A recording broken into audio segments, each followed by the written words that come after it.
BJP agent గా EC ఇక బీహార్ లో సర్తో ఓట్లు చోరీకి పాల్పడుతున్నారు రాహుల్ గాంధీ అంటున్నాడు అనమాట. ఓట్ల దొంగతనాన్ని ఇండియా కూటమి అడ్డుకొని తీరుతుంది పక్కాగా అన్న రీతిలో అయితే రాహుల్ గాంధీ మాట్లాడుతూ ఉన్నారు. ఇక సరైన ఓటర్ల జాబితాను ఎన్నికల సంఘం ఇవ్వాల్సిందే, దీనిపైన తాము వెనక్కి తగ్గే ప్రసక్తే లేదని చెప్పేసి ఆయన మాట్లాడుతూ ఉన్నారు. ఇక ఏదైతే ఆర్ఆర్యాలో అయితే ఓటర్ అధికార్ యాత్ర కూడా ఆయన చేపట్టారు. బుల్లెట్ పైన ఆయన నడిపినటువంటి బుల్లెట్ నడుపుతూ రాహుల్ గాంధీ కనిపిస్తున్నటువంటి చిత్రం అది.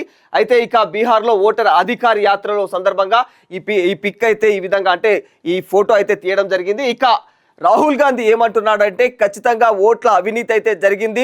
ఈ ఓట్ల అవినీతి దానికి సంబంధించి అయితే ఖచ్చితంగా మాత్రం ఈ ఓట్ల దొంగతనానికి సంబంధించి ఇండియా కూటమి మాత్రం అడ్డుకొనే తీరుతుంది. ఇక సరైనటువంటి ఓట్ల జాబితాను ఎన్నికల సంఘం కూడా ఖచ్చితంగా మాకు ఇవ్వాలి.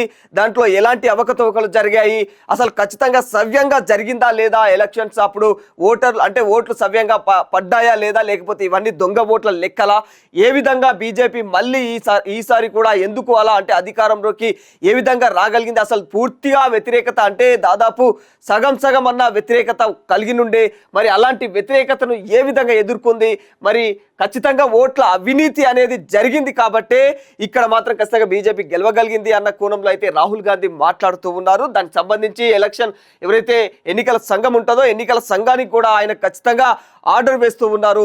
దీనిపైన జరిగినటువంటి అవకతవకలు ఏంటివి, అవినీతి ఏంటిదో మాకు ఖచ్చితంగా ఓట్ల జాబితా ఏదైతే ఉంటుందో ఆ జాబితాను మాకు 100% కావాలి ఖబర్దార్ అన్న కోణంలో మాత్రం రాహుల్ గాంధీ మాట్లాడుతూ ఉన్నారనమాట. అయితే దానిపైన ఇప్పటికైతే కేంద్రం ఏ విధంగా కూడా స్పందించడం లేదు.